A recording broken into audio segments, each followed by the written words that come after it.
The Chitty Chat update with Evan and Cormac. Yeah, You should bring your guitar out and do a little jingle with it. I can go grab it. Yeah, the notes would not make any sense. That is true. That is true. I don't know. I don't have like the ear training to just pull that off. That's for sure. You know how when you're watching something with closed captions and it says hmm unintelligible dialect, yours will be unintelligible guitar playing. It'll say Chitty Chat jingle, and then with a little music symbol. There you go. There you go. Foreboding soundtrack. Yeah. So, You have a question for me? well, I don't have a question for you yet, but Okay. I do want to say that, um, so obviously we both moved and all that other stuff. Everybody knows all this, but one of the things that I'm now learning is the jokes that I heard prior to moving here about Michigan's schizophrenic weather. They're true. They're true. Uh, the, not too long ago, I was out mowing the yard in short. hmm My son's school, as of today, as of Yeah. this recording, and we let I'm anybody listening. Go figure on. it out, is they closed the school. Now, this is a school in, the very, very far north reaches of Michigan. They closed the school because of inclement weather, also known as 16 inches of snow on May 1st. Wow. And he says, and he said that the snow is still coming down. And, we haven't had snow in the Detroit metro area, but we have pretty much been in the 30s for a while. So second winter is upon us. Second winter. Second winter is upon us. And Yeah, this is like it was Frodo having second breakfast. absolutely, it Okay. was fall, spring. Well, it was Uh-huh. first winter, fall, spring, Yeah. second winter, and then apparently spring will come in sometime. It'll last about a week, and then we'll launch right on into, summer. Yeah. I was going to say there's not going to be any spring. It's just going to go straight to summer. Yeah, it's not going to be the spring that we're hoping for. Well, I mean, I was just looking as you were talking and listening. I was listening while you were talking, actually, Cormac. Sure you But were. I was also looking. It's 50 degrees here right now. It was 94 yesterday. So, 94. yeah. Damn. Yeah. So, second winter is also upon me. Apparently- It's drizzling There and you go. 50 degrees. and it's like there is no such thing as, well, it's like cold or snowing, and then it goes to very nice and warm and sun, and then it goes straight back, and it's like, Yeah. when is it going to change? But also, where's spring? I mean, spring is not going to happen. I think it's the same thing. It's just we have winter and summer, and then winter and then No, summer. no. Spring happens for you between the hours of maybe 10:45 to about 11:15. Right. And then you get to launch into whatever it's going to do next. Yeah. Yep. We were driving, and this was the day after it was in the mid 80s. The next day, I'm driving my daughter to school, and it's, ice raining. And Ice rain. it wasn't quite hail. Why does the climate hate us? Yeah. Exactly. It's just like, yeah. What's going on here? What is going on here? Indeed. I have a lot of grass to mow now. Like you said, you're out mowing the grass. Oh my God. So it is spring, like with the trees are leafing out now. Yeah. And I've got about 7 acres of grass to mow quickly. And so it's going to be, this is going to be a problem. And I got my second outbreak of poison oak this year. The first, Awesome. I got the very first day that I moved in, I got poison oak. The neighbor's like, you know about the poison oak, right? This was like after I had already tromped through it, I guess. And then yesterday I was ripping out a bunch of old fencing that I'm getting rid of, and I got it again. I got it quite substantially this time. Before it was just one little patch. Nice. This is not one little patch. This is going to be all over. It's going to be really bad.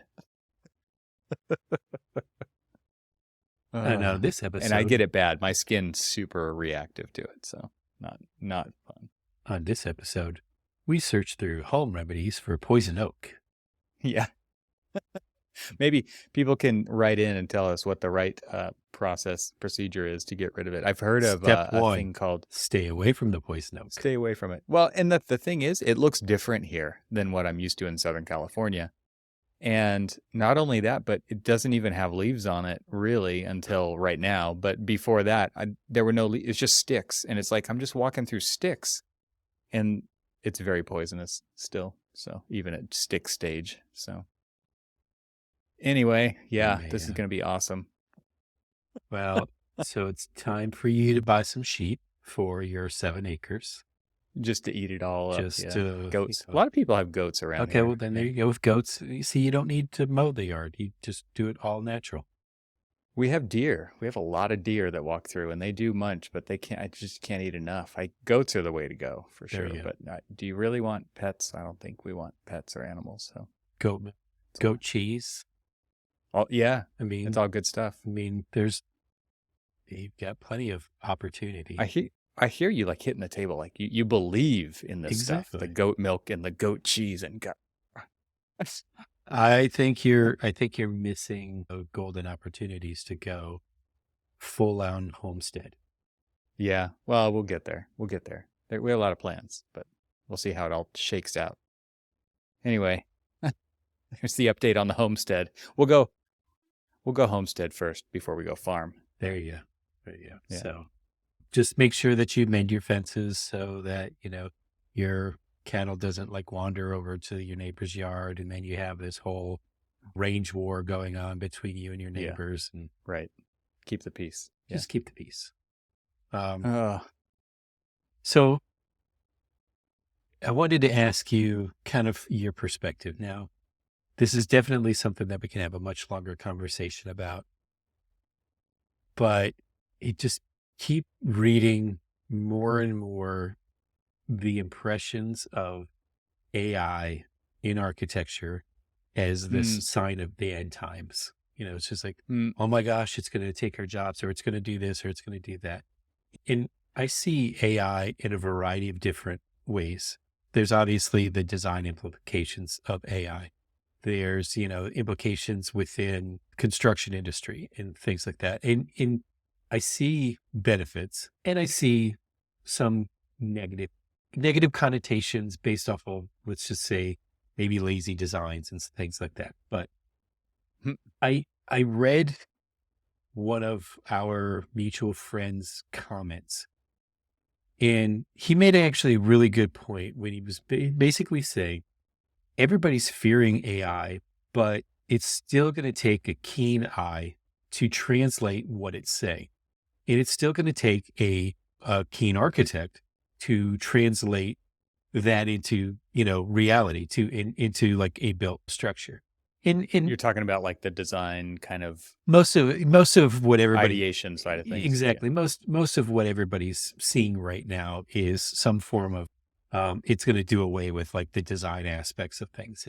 And though, maybe it's going to sound harsh, but maybe for the lazy architect, sure, it's going to take your job away because were you doing it right in the first place?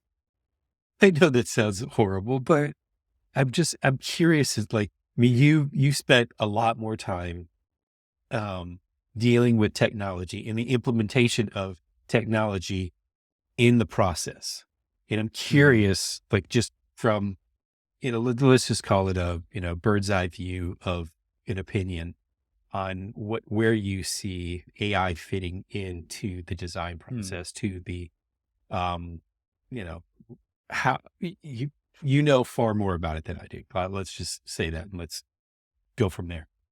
Well, just to kind of set the tone here, the AI that we're talking about is kind of the large language model based AI stuff that we're seeing all over the place, right? Where it's basically been trained on a model of lots of text that's out there. So if we're talking about like ChatGPT, from that standpoint, I think you're also talking about the image generation stuff, right? Like the MidJourney, the Stable Diffusion. Exactly. Yeah. So all of those are trained on information that already exists, right? So if it's the image version, it's been trained on a lot of images. If it's the text version, it's been trained on a corpus of text that's on the internet. Yeah. Okay. So, I mean, one thing to look at here is that it is a tool, and the toothpaste is out of the tube and it's not going back inside the tube, right?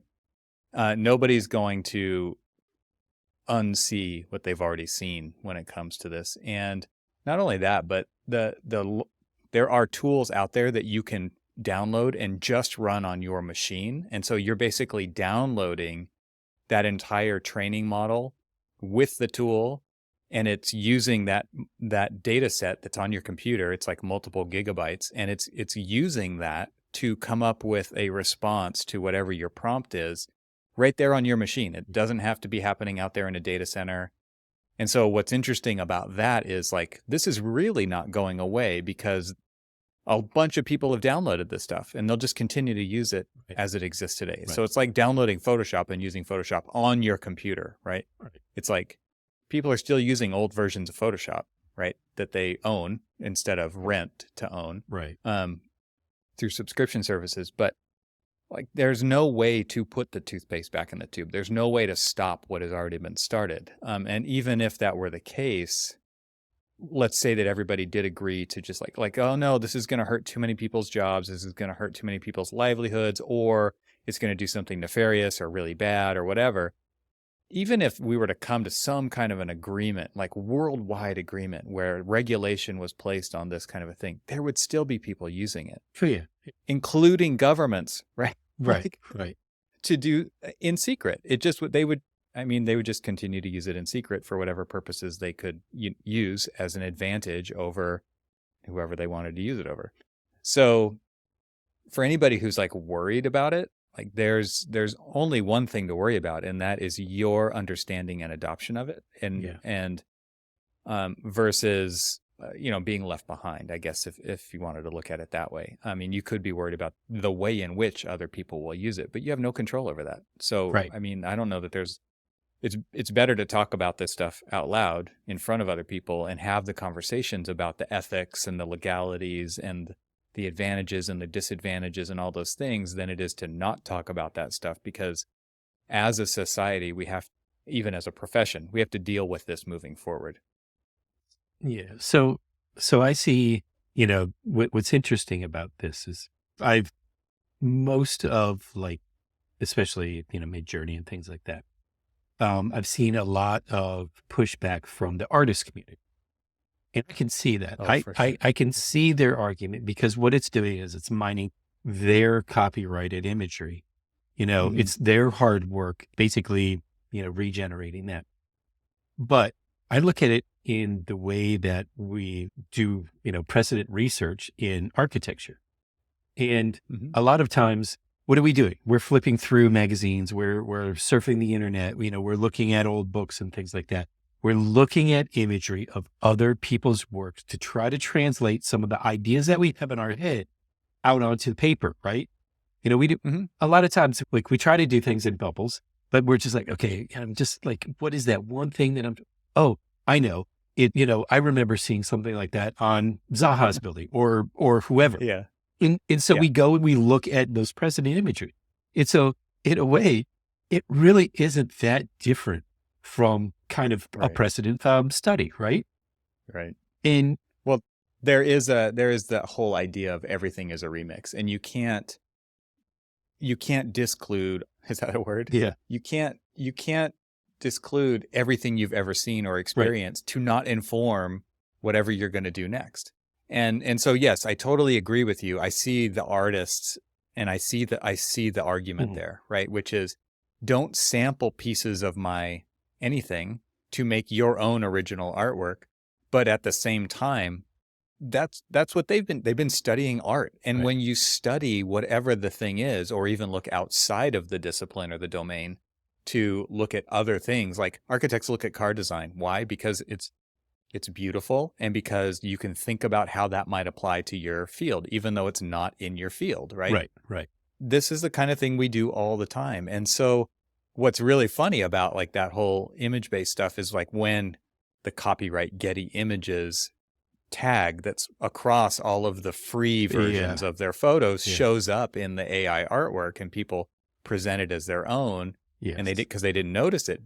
And so, yeah, are there ethical questions here? Absolutely. I don't know what the right answer is, but at the same time, like progress is made by building on the work of others as well. I mean, think about this. I mean, I'm going to do this big curtain wall, but I want it to be this nice flowy thing and all this other stuff. I mean, there's guess what? Yeah, that's been done before. Exactly. Exactly. And so, yeah, how can I I would go to like say the Glenstone Museum, and the way that they did their windows, I'm trying to get perspectives on their attachment details and how they've got this glass kind of like floating beyond, and just trying to understand exactly how they did that, because guess what? I want to do it too. Yeah. Totally. I like that. I like that. And there was a project that I was working on that I wanted to do something very similar to that. Now, turns out for the budget that we were working on, the detail was way too expensive for what we wanted to do. And I had to do a Glenstone light type version of it. Right. But the inspiration for that particular idea came from something that I really liked from somebody else's building. And how do you know they didn't do the same thing? I know they did. I can show you where they got that detail from someone else. Probably. Because I've seen, and they can't say that they hadn't gotten it from there, or at least inspiration from that, because it was another building published by another architect that, was widely published all over the place, won tons of awards, and was out there. So it's not to say, it was a, trade secret kind of thing. No, it wasn't. This is how progress is made. I mean, this is one of my, the whole idea of copyrights and trademarks and patents and all those things, it does hold back innovation. Yeah. It does, because how innovation is made is by building on the works of others. Nobody can have a completely original idea in a vacuum and put that into the world. That doesn't happen. Like, we are all a product of our environment and our upbringing and our, all of these things. They're constantly influencing us. And so I don't see how, I don't know how this all gets hashed out. It's being hashed out in public right now. Right. But at the same time, it's like copyright is a real thing. It still is a real thing. It still is the law of the land, right? Patents, they are. And so, like, this whole idea of is this going to, well, first of all, this thing doesn't run itself, right? This is not something that is, it's coming up with the ideas. We're prompting it to do something, and we're giving it a goal to shoot for. And that just like we experienced in design studio and architecture school, when there was one brief given out and everyone in class came up with a variation or a unique, in air quotes, solution, right? That this thing still does the same thing. You could ask it the same question a bunch of different times, and you can still get a different answer every single time. And how did they achieve those ideas? They went and they started looking at precedent images. They started looking at precedent studies of things and said, okay, somebody asked me to do a church. Okay. There's 1,000 different interpretations of churches. There's, is mine going to be unique? No, I'm going to look at all of these different, ones, and I'm going to try to maybe get an amalgamation of a variety of different things. And that's going to be it. And guess what? That's what AI does too. But yeah, and the thing is it's not an all-encompassing solution. Oh, no, absolutely not. It doesn't go from idea to construction documents to here's the actual building. It's a very small piece of the puzzle. Will that piece get bigger and bigger over time? Absolutely. And I would hope that it would take over the more mundane parts and actually do those really well, because that's not our value anyway. We've talked about that on this podcast many times. Yeah. I mean, totally, because we know, how many times have you worked on a design or worked with a designer that, they've got an intent, but that intent has got to be carried out through construction documents detailing. And 9 times out of 10, does that intent 100% translatable to what the construction documents are? Sometimes yes, sometimes no.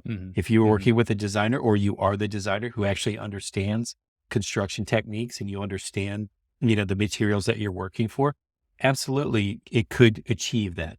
But a lot of times, people who don't understand a lot of the systems, they're going to go ahead and this is the idea that I want. Now you have got to go and, figure this out for me. Yeah. And so right. then, a technical That's where the real work exactly. begins, Then a right? technical architect's running around saying, okay, let me start looking at precedent images of construction details that represent that idea. Yeah. And They're start, just ripping their hair out, cursing yeah. the designer / AIist. There you go. Exactly. Because they already do that. Exactly. Yeah, exactly. Well, I'm actually really interested in the text-based ones even more than the image-based ones. I do find the images that are being output fascinating. Like everything is a mashup. There actually are new things being creative because people are taking things that don't seem to go together, and the machine is kind of making sense out of it. So a building made out of bubbles, like feathers.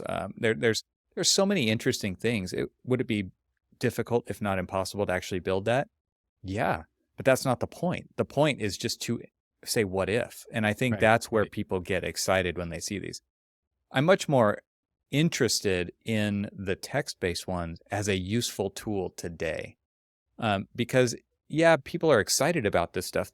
And rightly so. They see these images and it's like, oh, wow, this blew my mind. The text-based stuff is even more mind-blowing because you can actually use it all day, every day, if you want to get, I don't know, more productive, if you want to learn something. Right. And it actually is, the way to look at this is it is a tool. It's a fantastic tool that on its lowest level is just the great aggregator. It will aggregate everything that it has been trained with to come up with the best answer that it can. Right. And what's interesting about that is you can watch it type the words out. When you type a prompt in, as it answers, it doesn't just spit the whole thing out at once. Mm-hmm. It actually writes it. And what it's doing is it's determining the next probable word that comes after these previous words that were all probable based off that first one. And it's searching through its corpus of data to come up with an answer. But then even there's like this probability and predictability of the next word that it's going to put out there. And that to me is fascinating to watch it unfold. And again, as far as a useful tool, I think it's because it is a great aggregator, it's actually really good at answering questions, right? And so a lot of people are doing dumb stuff and just asking it questions. Like I asked it, does it know about the Archispeak podcast, right? and it gave me a really nice, succinct answer about the podcast. I mean, and it's a great then starting point. If somebody were to ask me, like, describe the show, I could use that as a starting point. It doesn't mean it's 100% correct. No, guess what? People write stuff on the internet that's not correct all the time. Right.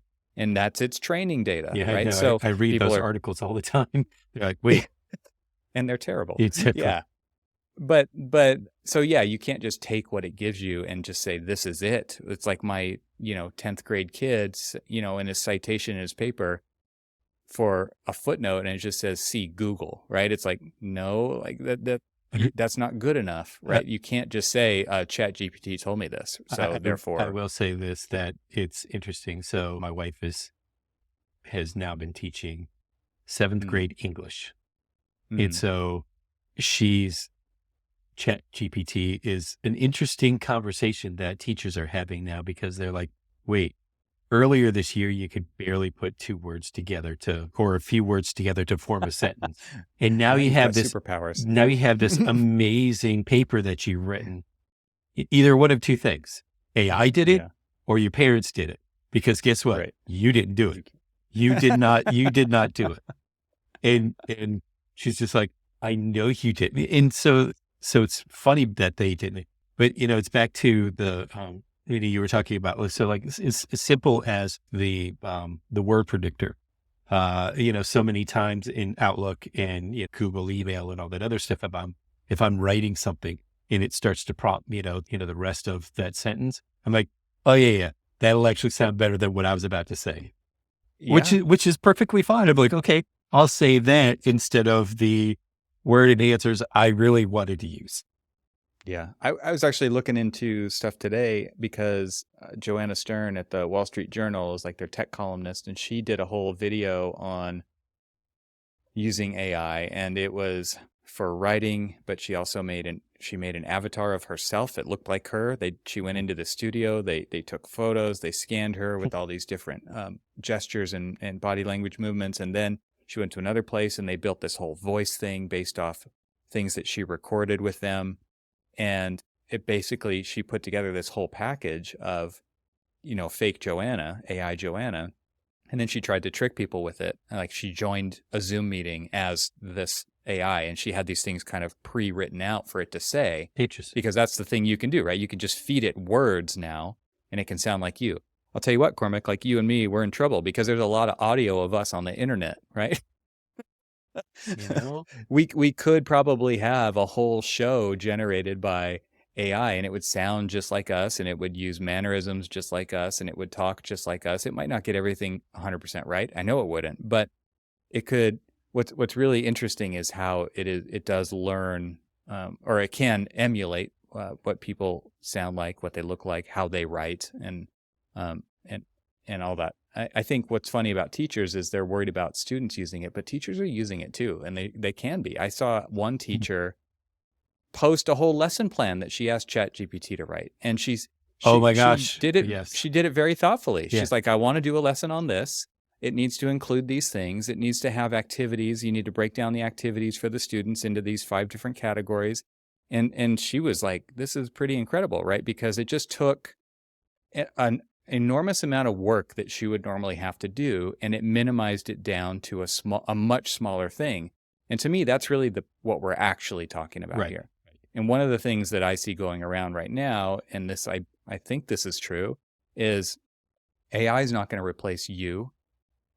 A person who uses AI is going to replace you. Right. Who knows how to use it well, right? Right. And what does it take to actually use it well? Well, you actually have to start messing with it and figure that out, because there are a lot of ways to use it. But what are the ways that you're going to be able to use it to your advantage to take over those mundane tasks? For example, I've seen several people in the Twitter sphere who have used it to write 3-part specs, like decent 3-part specs. Does it still need editing? Yeah, but not much. Right. And so how many times have you sat down to write a 3-part spec? Like, of course, you're going to use somebody's template to do that. Oh, absolutely. That was exactly where I was going to go. I mean, 9 times out of 10, we don't really start from scratch. We either start from a manufacturer spec, a master spec. We look, the multitude of different, services online that, will help you call provide somebody, or and call they send you somebody. one. It's like, hey, Right. And you would be an absolute fool if you just took that spec, blindly put it into your spec book, and called it done.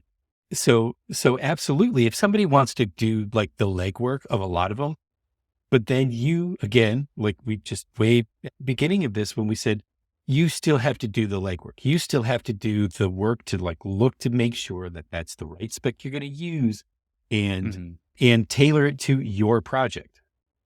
Right. Like. So we're always looking for, and we can't blame AI for this. We can blame ourselves for this. We're always looking for the not reinventing the wheel. Like, when somebody says, hey, I'm looking for, I need a detail for this. Like, oh, go look at this project here that we did. It has a very similar project. Obviously, hopefully it's implied that somebody's going to look at it and say, okay, that's mostly what I want, but I'm going to need to tailor it to my project, or I'm going to need to tailor it to what the actionable result needs to be. I need to work, but at least I am not having to start from zero. Yeah. And do you have a favorite use so far? Have you been getting into it at all? Yeah, the problem is it's just like, the people who are going to replace the people who that's you. I'm going to be replaced because I haven't used it yet. And the reason I'm just so, right now my life is so project related. You're a normal architect, man. You don't need to apologize. This is, I think, the life of it's like, I don't have time to do this stuff. The thing about it is that I would love to use it. I would love to roll my sleeves up and actually get into it and just see what it is, see what the hype is. I mean, and that's why I said, you know more about it than I, because you've talked to a lot more people about it than I. You look at, because that is kind of like where your mind goes is, it's just like, how can tech help us with all of these like mundane tasks so that we can actually do what brings value to the project from an architect? Yeah. Unfortunately, I'm just the one. It's just like, wait, there's the grindstone. Let me go put my nose against it. Yeah. Well, I have a couple of favorite tools, but before I jump into those, I mean, I'm definitely happy to make a couple of recommendations. Oh, but I absolutely want. But the idea of how big this is cannot be understated. Mm-hmm. This is huge. This is a really big deal. And for people who choose to ignore it, fine. Okay. Don't worry about it. Yeah. But if you do choose to ignore it, also understand how big of a deal this is and is going to be moving forward. People call it like the iPhone moment, right? That's how that was nobody knew it at the time, but it was a big deal. You look back 5 years after that happened, or 10 years after that happened. iPhone came out in 2007. Yeah. I mean, so we're 15, 16 years into it at this point, and like it's not the biggest market share phone on the planet, but it changed everything. Oh yeah. It is, and it turned a company that, was doing okay to the most profitable company in the world. That's what this is for tools. And so everything is AI right now. Everybody's talking about it. A ton of new services, a ton of new tools.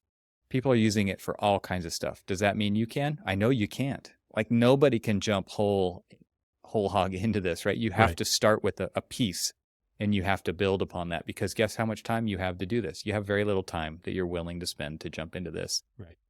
So that's one way to look at it. The other way that I've heard people kind of talk about the scale of this is like, this is where we went from like text files to HTML, text on the internet. Like, all of a sudden, hypertext, the whole idea of linking and creating links to other places and rabbit holes where that can lead. It's incredible, the depth when you start linking these things together. And that is what this thing is doing, is it's taking all these pieces of information, linking them together, and then presenting kind of this connected dots kind of a thing. And where does that lead you? It leads you to crafting your prompts a little bit more. Right. It leads you to doing more research into this and figuring out how you can make it work for you better. So again, you really can't understate how big of a moment this is in time. And it's like our kids can't understand what the world would have been like without the internet. Yeah. Now we're talking about no one's going to understand what the world was like before this, quote unquote, artificial intelligence, the AI. Yeah. Okay. So over my shoulder, you can sort of see some things on the wall, but just out of camera view are the phone that I had just before the iPhone and the very first iPhone sitting right next to each other. Welcome to Cormac's Museum. I can see. And so what's interesting about that is I felt like I had one of the most technologically advanced phones out before the iPhone. There was you had a Trio or I something? had a Palm Trio 750. Okay. And it was amazing. Here I was checking like baseball scores in the middle. I mean, it was so, if I think about it now, how archaic it was in comparison to what we have now. But at the time I was just like, this is amazing. This is like absolutely cutting edge. And then literally, what was it? Mid 2007, the iPhone is released and it comes out. And yes, because I was using a Mac, I was using a Mac and I was like downloading my pictures from my Palm Trio onto the Mac and all that other stuff, and jumping through all sorts of weird little hoops to like get all the information from my phone onto this. And I'm like, you know what? I'm going to go ahead and make this jump because it's native Apple phone, native Apple computer. Hopefully the data exchange will be a lot simpler. And it was. But even more so was just this what this precipice was that it was creating is that not just Apple, but everybody created these phones. And everybody created something where now we are, we sit there like this almost our entire, we all have neck strain. So I sat there at a movie the other day, and I would say at least half of the audience, and there was no age group. It wasn't like just the younger folks, and it Oh was yeah, it I was noticed just this too. everybody Yep. was like checking their Yep. phone during the.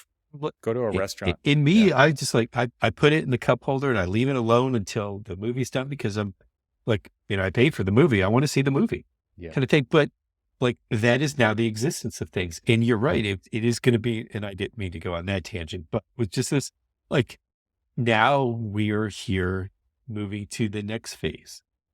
AI is, AI was introduced on our phones with the predictive text and things like that. It just wasn't like labeled as AI, or even though it was. And so, well, and it's happening in our photography as well. oh, right? absolutely. In the Yeah. Like, you know what?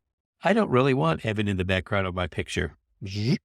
You're gone. Well, there's that part of it. There's that part of it. But then there's the like the neural networks that are used to automatically sharpen certain aspects of the photo. Yeah. Find the eyes, do the thing to make, Oh my gosh. or find the right frame right when the person's smiling and their eyes are open, right? So they're not blinking, and it's doing all that kind of stuff behind the scenes, and it's giving you what you want. Like when you thumb back through those photos, those are the photos you want to see, not the ones with your eyes closed where you were blinking, and not the one where you, this is exactly when was the last. So it has been training us, but when was the last time you saw a red eye?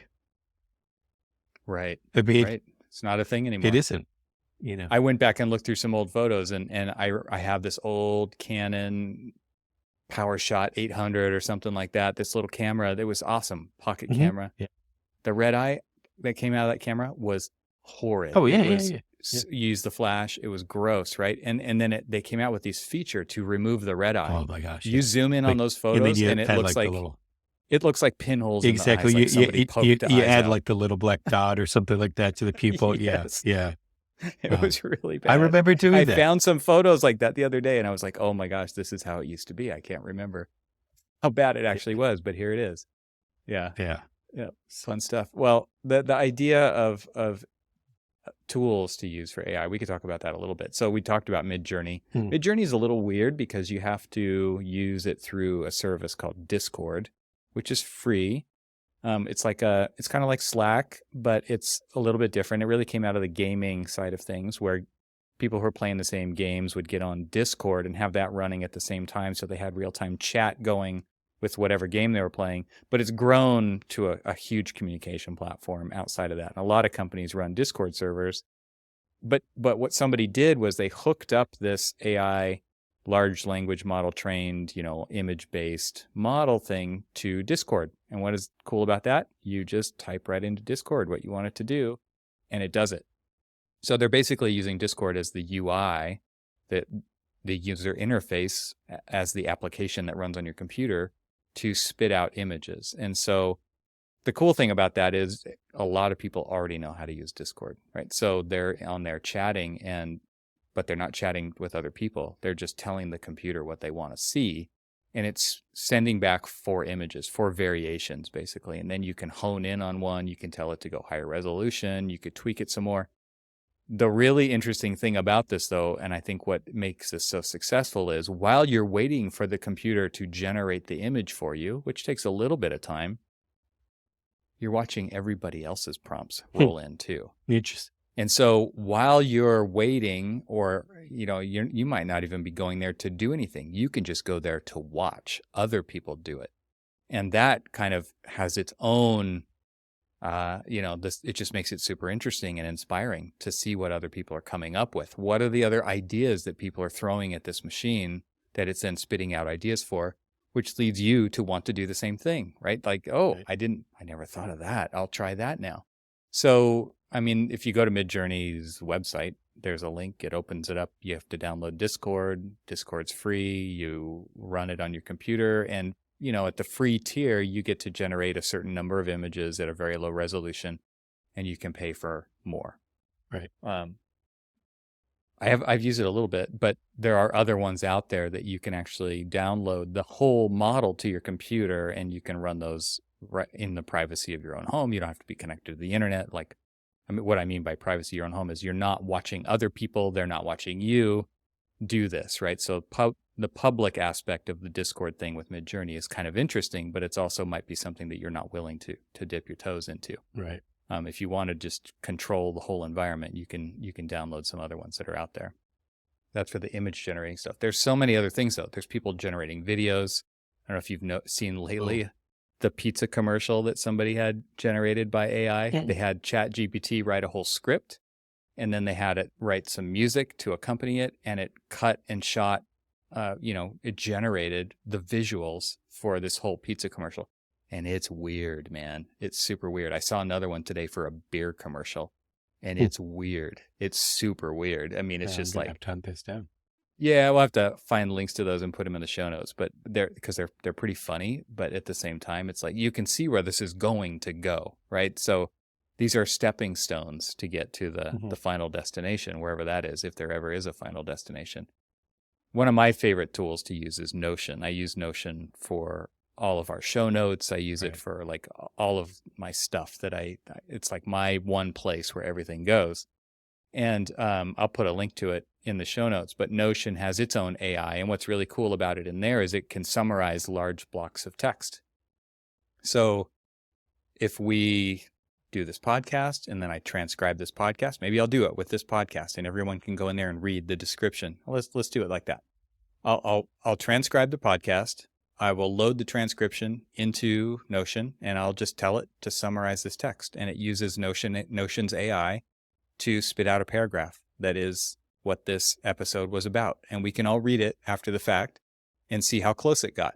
I think that to me is kind of a superpower of AI at the moment, is it can take a big chunk of text. Like in this case, we're already at like 42 minutes into the podcast, right? That's a lot of words. And it's going to take all those. It's going to derive kind of topics that we talked about, which we're going to be talking about it, right? Right. Yeah. And it's going to write a summary about it in one paragraph. And I can guarantee you, it's going to be pretty good.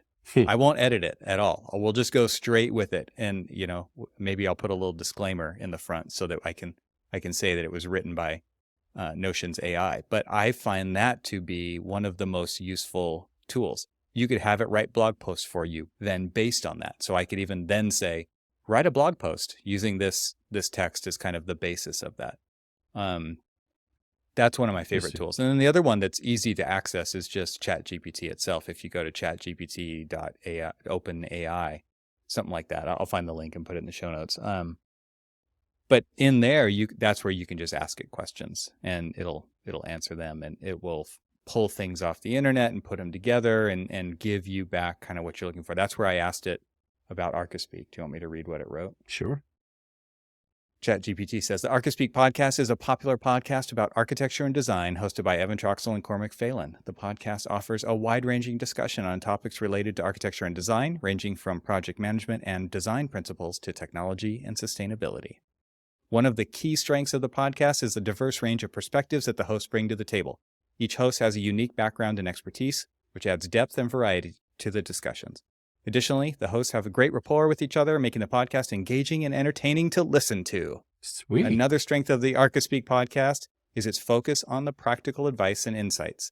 The hosts can often draw from their own experience in the industry to provide listeners with useful tips and strategies for navigating the world of architecture and design. This makes the podcast a valuable resource for professionals and students alike. Final piece here. Overall, the Archispeak podcast is an informative and engaging podcast that offers a unique perspective on the world of architecture and design. With its practical insights and diverse range of topics, the podcast is a must-listen for anyone interested in the field. Wow. It wrote that. I wouldn't have even explained it that well. Well, and could you have done it in 20 seconds? No. Because that's like how long it took to output that. And you think about it, if you or I were to craft it, even if we would have gotten to that level of explanation, it still would have taken us a hell of a lot longer than that. Well, what's interesting to me is it has not listened to our podcast. Okay. Like that's worth saying. It doesn't actually know any of this stuff. It's not been fed any audio. That the audio up to this point in this podcast has never been transcribed by us, at least. Right. It could be I guess it could have been by others. And so what it's doing is it's reading stuff that we've published on our website, in our show notes, on our about page, things that we've posted on our own posts, on our own blogs about the show. People have written about our podcasts in various periodicals around the internet, like Architects Newspaper, the AIA, NCARB, Architizer, ArcDaily. We've shown up on those websites before. And so what it's doing is it's connecting the dots between all of those things. And it definitely has a very easy to understand kind of output, right? Like there was I don't know what grade level it writes at, but it's probably better than what most people write at online. Right. Right. So, but it's also very easy to understand. Like there was no Archispeak in that exactly explanation, right? So it's not tailoring it to an audience per se, right? It's making it a description that's kind of available or digestible by just about anybody who were to read it. I feel that needs to be our press release. Yeah. I mean, that's just ChatGPT. And the model that they used to train ChatGPT was cut off in 2020 or 2021. So it doesn't even have like the last 2 years of internet in it as part of the training model, which is coming out in future release versions of ChatGPT, like GPT-4, GPT-5. But what's interesting about it is how well it did with what it had to work with, which was, I mean, we've obviously been doing this for a long time, right? Since 2012. So it had something to go off of. So if you've just started a podcast in the last few years, it might not know anything about it. And what I've also found is it's really good at taking, like we're good at this as architects, right? We like to redline things. You can correct it. So if it gives you the wrong information, you could say, that's not right. Actually, it's this, and it'll apologize. It's so sorry. It's not sorry, but it's trained to say that. And so what happens then is it'll come up with a new answer, taking what you just gave it into account. So you could correct it and you say, you know what? It's not Cormac Phelan. It's Charles Phelan III, right? And it would say, second. I'm so sorry. Second, sorry. It'll go back in there. Well, you could be the third and the fourth. You could be as many, whatever number you want, Cormac. And it will actually correct it. It will spit out a new version with the corrections in it. And I think, okay, that's actually useful, right? So I don't even have to do that myself. So anyway, these are some fun tools to play with. I highly recommend that people actually do it, because if you don't, and there will be people who will come take your job who know how to use it. Look for my article on Evan Truxell. Second. Nah, wait. I'm writing something about you now. Are you? I am. I just had a cute. Well, I won't be. Yeah. Yeah. Yeah. I'm definitely interested in it from like a production standpoint, and the whole idea of using it to do the mundane tasks that I'm not interested in doing anymore. I think that is really where there are jobs in architecture that will go away or get severely reduced. That happens naturally, by the way. Look at how many spec writers we have nowadays in our offices, right? It's those people are like finding, they're the unicorn. They're hard to find. And so that will happen, but I think it's going to happen to more people, and it's just going to make those who are willing to get into it and embrace it more productive. And not that productivity is the end all be all, but we know what it's like to do a project. And there's a lot of stuff that we should not be doing. But you make a good point, and you've said this countless times, that we look for tools to help us with the more mundane tasks that architects have to do, but they don't really want to do, so that we can do more of what we want to do. And honestly, in a way, that kind of like reconnects us back to the passion that got us here in the first place. Mm-hmm. When I hear people say, oh, there's just too much this or too much that in architecture, I just want to do this. Okay, well then let other tools do those things that you don't want to do. There are some like doe-eyed, graduate who says, okay, yeah, I'll do all of your PowerPoint presentations, or I'll do all of this for you. No, they want to do the fun stuff too. Right. Right. I I saw somebody post recently that they went to and I can't remember who it is, or else I would name drop them because they're a friend. But they went to be a jury, right, at a school Yeah. for reviews, and they said there was a lot of ChatGPT and MidJourney on display, a lot. And so, I mean, what's interesting about that is like, it's not being hidden, right? This Yeah. is something that people are using out in the open in their presentation work, and you can cite it, right? There are ethical implications, especially on the image side of things. I don't know so much on the text side of things, Right. because while I would assume that there are still ethical implications on the text side of things, people don't seem to be making such a big stink about it. But on the image-based stuff, like, they're being encouraged to explore. I don't know. They're not selling a service. These are students. And so they're not capitalizing, at least right now, on it. But, Mm-hmm. and so that all, I think, is something that needs to be like figured out, potentially regulated. But it is happening. And so it's like, if the next generations of emerging professionals who are not in the profession yet, but are just getting their start in it, are using it that heavily, like, this is going to be something that everybody is going to have to deal with at some point. It's interesting. Oh, so I was just in a jury last week, and nobody used. I don't know. I mean, it wasn't like text based. It was all image based because it was a second year studio, but there was no AI involved. I mean, maybe it was outlawed. It's like, you could do it, but you can do it a little bit later. Could have been like, you cannot do that. So that could be the case. But then there are the other ones who are like, no, you have to do it. It's got to be part of this project. And so, like, there's an architect and a professor that I follow. A gentleman and a scholar that I follow on Instagram, Brian Kelly, who he used to post some really, like, just intriguing sketches and drawings and things of some architecture that he was working on.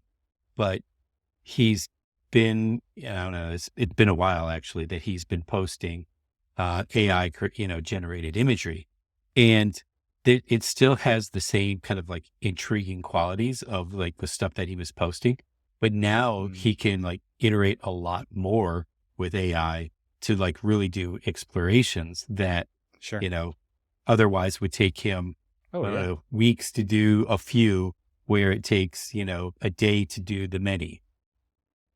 Yeah, absolutely. I mean, that is one of its superpowers, if you want to call it that. It's one of those things where you can iterate like crazy, and I think it's kind of addictive to do so, right? And so it's hard to stop once you start.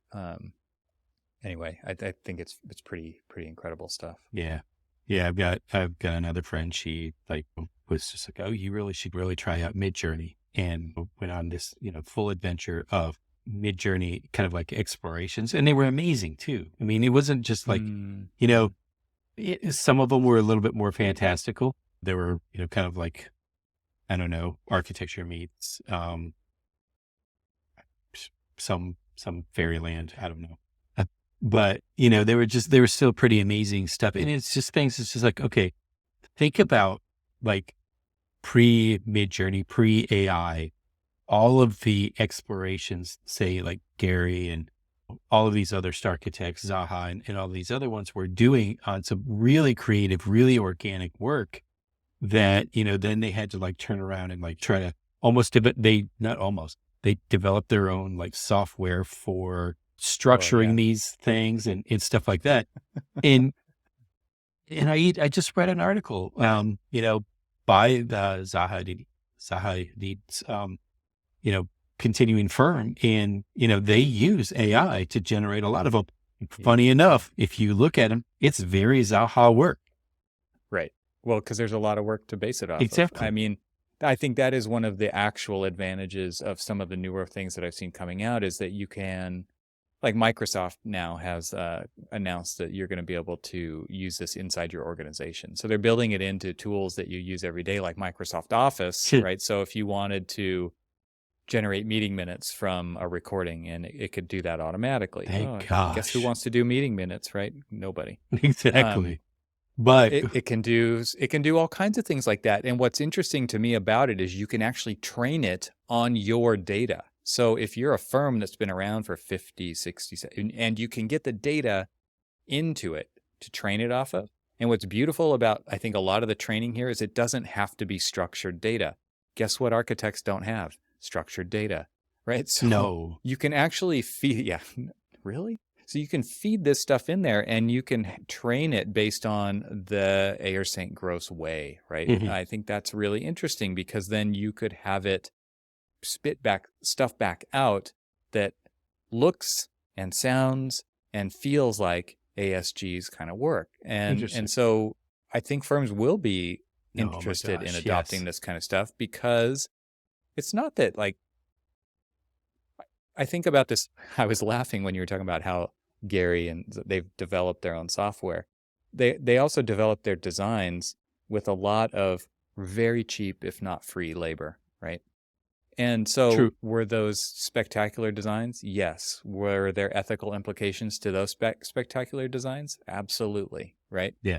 And so I think now what's interesting is there's a lot of people complaining about this stuff, but they're also not too worried about exploiting people to do so. True. And so now if you can get that kind of output without exploiting people and actually letting people, you've seen the meme, right? Where it's like first year student and there's this design. Second year, it's like pretty cool. Third year, it's like really cool. Yeah. And then fourth or fifth year, it's like a toilet.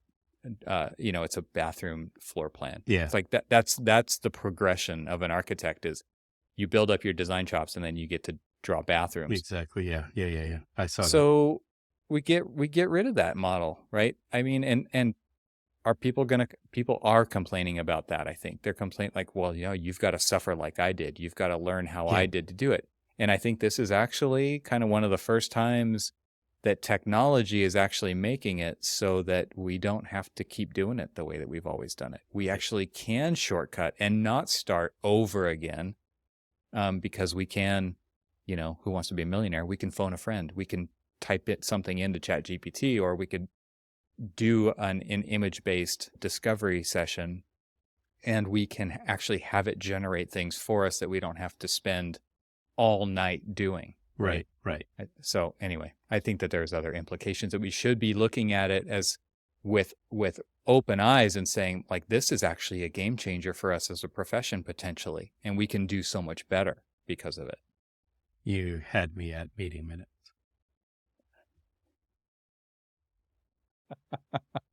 Right. Yeah. No one wants to do them, but you sure regret when you don't have them and somebody says, well, I didn't say that. And you have no way of proving that they did. And I mean, recording, meeting minutes. Yeah. I'm sold. Right. Let the future begin. Right. Sounds good, man. All right. Well, I think you're right. We should do a deeper dive at some point with some better, research and probably some experience. But I think that this is something that should not be ignored. And so I appreciate you prompting the question with your expert prompting skills. Go use that on the AI now. Now I have to.